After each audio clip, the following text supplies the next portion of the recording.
So now let's dive into the monthly market report. So the monthly market report, and this is going to be for the month of February. The monthly market report, we're using lag data. So lead data, again, is your properties that went under contract, how many new properties came on the market.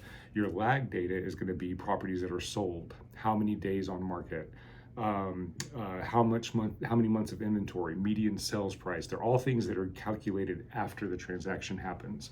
So we don't want to use this part of the market report for real-time decisions, but we want to use this part of the market report to see what the trends are, like broad scale. So it's like a bird's eye view to see what is the market kind of trending towards doing. So we're going to take a look at that. All right, so let me get over here. So the number of new listings for February of 2025 was 1,106. February of 2024 was 1,193. So the inventory was actually lower this last February. It was down 7.3% from 2024. The number of sales were 674, and in February there were 713. So the number of sales were down 5.5%. Well, that makes sense because the inventory was down 7.7%. So notice that the inventory was less, a lower number. A number of sales was a lower number, but the delta in that, because of the seller's market, the number of sales were not down 7.3%. They were only down 5.5%. In other words, the buyers were buying up more of the property.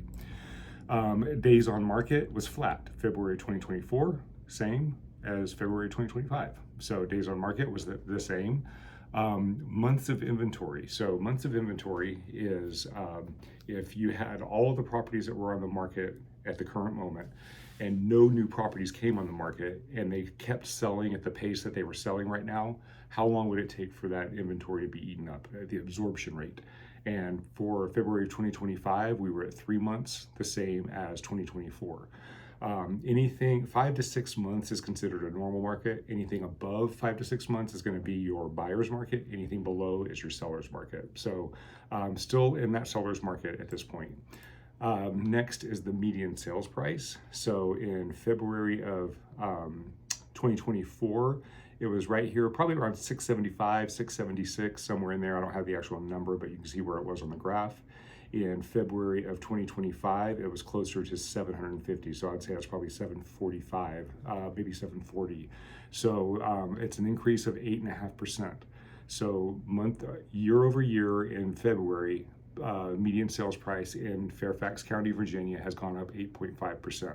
So all of these things that you're seeing about the market crashing, about the market dropping, they are not real-time data, and we're going to be breaking down these articles as you guys send them to us so that you can see what's actually going on. You can see right now we are still in a seller's market. Prices are still going up. It's not as aggressive of a seller's market as it has been in the past, but it's still a seller's market. All right, next we're going to go to the absorption rate. Actually, I'm going to go back over here. Median sales price is it's the number that's used. It was used on this graph right here to determine the quote-unquote house value.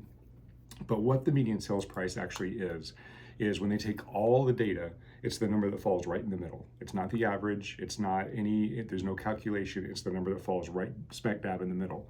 So that's a good number to use when you have large samples, because you're not being skewed by average with something really high or really low. It's just what falls in the middle. But the key to that, the problem with that is that if just because a median sales price may fluctuate up or down, it doesn't mean the home value has moved up or down. Now we're seeing home values going up, and that is happening, but sometimes you'll see a median sales price drop, but all that means is that middle number was lower, and it doesn't mean that the house value was at a discount. So for example, in this month, month one, we have, I believe it's 9 or 10, I don't remember. I think it's 9. We have 9 houses here. They sold for these values. The middle was 500,000. Month number 2, again, 9 houses. The middle is 400,000. But if you look at these properties, all of these numbers are higher than month 1, and all of these numbers are higher than month 1. But if you look only at the median sales price, it looks like the housing market has dropped 20%, because month 1 was 500,000, month 2 was 400,000. That leads people to believe that $500,000 house is now only worth $400,000, and that is not always the case. In general, it's a good idea, but if you see in a small scale timeline that median sales price drops, it could just be that the higher price points weren't selling or something along those lines. Okay, so just keep that in mind with median sales price.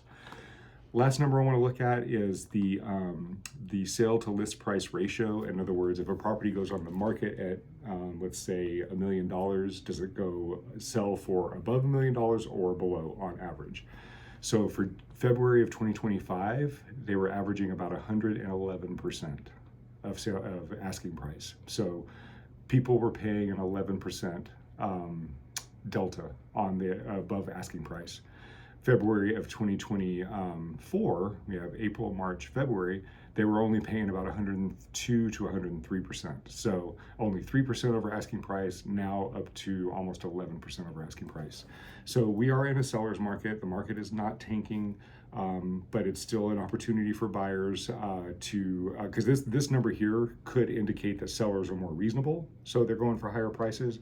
It could indicate that there's been a lot more competition on certain properties. It can indicate a lot of different things, but it just goes to show that sellers are getting what they're asking and above, and it is still a seller's market. All right, that is the market report for February of 2025 compared to February of 2024.